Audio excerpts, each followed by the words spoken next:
네, 이번에는 다양한 군사 무기의 세계를 살펴보는 사이언스 앤 밀리터리 시간입니다. 네, 오늘은 또 어떤 새로운 군사 무기를 만나게 될지 기대가 되는데요. 한국국방안보포럼의 양욱 선임연구위원 나와 계십니다. 안녕하십니까? 네, 안녕하십니까. 네, 오늘은 어떤 군사 무기 소개해 주실 건가요? 오늘 주제는 로봇입니다. 로봇이라고 그러면 보통 이제 우리 공상과학 영화나 만화에 이제 나오는 걸 생각을 하게 되는데요. 네. 근데 사실 어느 그 분야보다 가장 먼저 로봇을 사용한 것이 군입니다.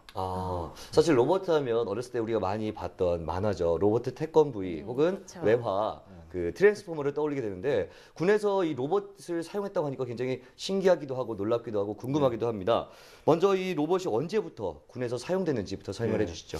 그러니까 일단 이제 그 로봇이라는 거의 유래를 한번 찾아보면요. 네. 그 이미 그리스 신화에서 로봇의 존재가 있습니다. 아, 그래요? 그 대장간의 신인 헤파이스투스가 그 탈로스를 죄송합니다. 크레타 성을 지키라고 네. 탈로스라는 청동 거인을 만들었다라는 기록이 있습니다. 네. 그래서 이미 과거부터 이미 그 로봇이란 걸 생각을 했었고 네. 이 로봇이란 말 자체도 그 원래 그 체코어인 로보타 즉 노동하다라는 단어에서 나왔습니다. 네. 그래서 이제 이 체코인 극작가가 쓴 희곡에서 이제 로봇이 처음 묘사가 됐고요. 이게 처음 활용된 것은 지금 그림에 보시듯이 2차 세계대전입니다. 2차 세계대전 때 이 네. 조그마한 골리아스라는 1.2m짜리 전차가 나왔습니다. 어. 이게 원격으로 이제 이동하는 전차고요. 여기에 폭탄을 장착을 해서 이동하고 있는 적의 전차나 안 그러면 적의 진지에 이제 접근해서 거기서 정확하게 공격을 하고 그래서 적을 이제 공격하는 그런 용도로 쓰였습니다. 하지만은 당시의 기술력이 조금 부족해서 이 전선이 끊어지거나 해서 실제 잘 활용되지는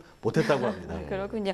2차 대전에서 정말 엄청난 과학의 발전이 있었다고 하는데 최초의 로봇도 이때 이제 탄생을 한 거군요. 예, 그럼 그렇습니다. 2차 대전 이후에는 또 어떻게 발전이 됐나요? 근데 사실 이제 로봇이 사람한테 이렇게 영향을 확실히 주게 된 것이 1961년부터입니다. 네. 이때 유니메이트라는 로봇 팔로 이 자동차를 이 제조를 하게 되는 일이 처음 있었는데요. 제너럴 모터스에서 뜨거운 금속 제품을 사출되면 이걸 손으로 집어 올리는 것이 이제 나왔었습니다. 네. 그런데 이제 이것은 이제 그냥 로봇이 처음 나온 것이고 사실 이것보다 훨씬 더 이전에 로봇을 그 공군에서 사용하고 있습니다. 공군에서 보시면 지금 그림에서 보시는 것과 같이 이렇게 정찰을 하는 기체, 사람이 타고 있지 않은 비행기를 저렇게 만들어서 저것이 아주 위험한 적진, 당시로서는 이제 중국이나 소련이나 안 그러면 북베트남 같은 지역에 저런 이제 정찰기를 보내서 이 사람이 이제 없이도 이 정찰을 하게 할 수 있는 겁니다. 결국은 저것이 이제 우리가 볼 때는 아무것도 아닌 것처럼 보이겠지만 스스로 무인으로 비행을 하고 돌아올 수 있다는 점을 봤을 때 저것도 로봇으로 볼 수가 있습니다. 아, 그렇군요.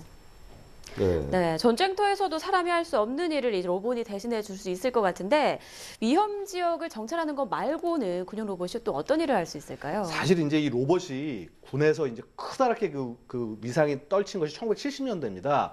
1970년대 보면 이제 IRA라고 테러 단체가 굉장히 많은 테러를 저질렀습니다. 네. 그래서 1972년 한 해에는 1,300여 건의 폭탄 테러가 일어났습니다. 근데 이것을 사람이 다 일일이 가서 폭탄을 해체하다 보니까 죽는 사람도 많고 다치는 사람도 많고 너무 걱정이 된 겁니다. 그래서 그때 이 폭탄을 처리하던 사람 중에 한 명이 자기 집에 있던 그 잔디 깎는 기계를 가지고 이것을 로봇처럼 만듭니다. 그래서 이 잔디 깎는 기계에다가 이 끈을 달아서 그리고 끝에는 이제 로봇팔, 정밀한 로봇팔이 아니라 그냥 작대기만 달아서 이렇게 어떤 이 폭발물을 옮겨 가던 것이 그것이 이제 우리가 이제 원격 조종 기술이 발전하면서 지금의 어떤 로봇팔과 결합이 돼서 매우 정밀한 군사용 로봇이 등장을 했습니다. 네. 그래서 이런 로봇은 지금도 이 폭발물을 해체하거나 하는 임무에서 아주 전형적으로 활용이 되고 있습니다. 네.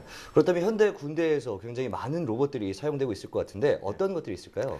예, 가장 이제 사실 쉽게 말씀드리면 육해공 모든 분야에서 로봇이 활용이 되고 있습니다. 네.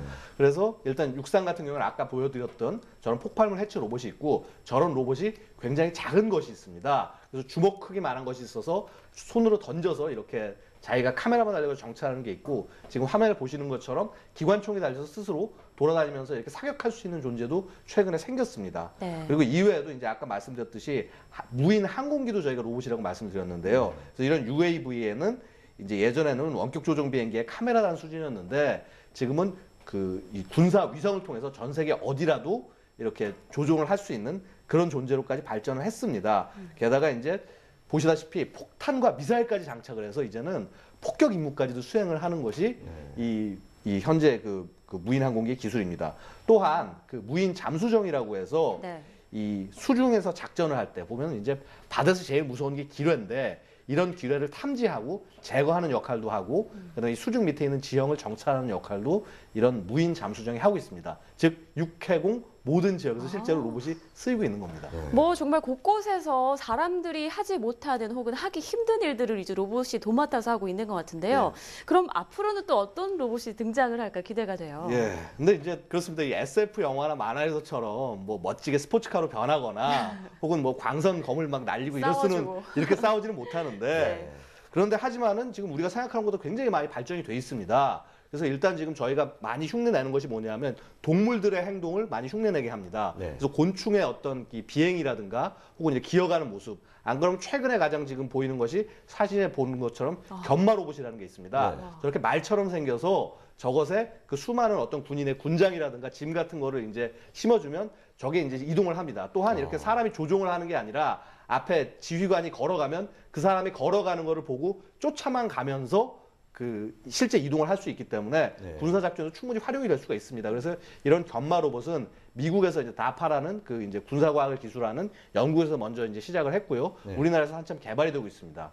그다음에 또 하나 보시는 것처럼 화면을 보시는 것처럼 이렇게 사람 모양의 로봇이 있습니다. 네. 이게 베어라고 해서 이름이 곰이죠. 그러니까 이제 군인이 부상을 하면 로봇이 저렇게 가서 회수를 해오는 역할을 하는 옮겨주는군요. 그런 네. 로봇이 있습니다. 그래서 이렇듯 이 로봇은 계속 발전을 하고 있고요. 사실 궁극적인 이제 발전의 목표는 마치 사람과 똑같이 사람이 하는 것을 모두 이제 할 수 있게 돼서 우리 마치 영화 터미네이터에서처럼 이렇게 그 실제로 이제 움직일 수 있는 그런 미래 병사를 만드는 것이 로봇의 목표라고 하겠습니다. 네. 네, 사실 뭐 일어나서는 안 되는 일이지만 전쟁이 났을 때 그래도 인명 피해를 최소한으로 줄일 수 있겠다라는 생각도 들고요. 또 조금 더 멀리 생각해 보면 우리 어렸을 때 봤던 공상과학 영화에 나왔던 그런 로봇들이 전쟁을 대신하는 일도 일어나지 않을까 하는 생각도 또 듭니다. 네. 오늘 말씀 고맙습니다. 네, 감사합니다. 고맙습니다.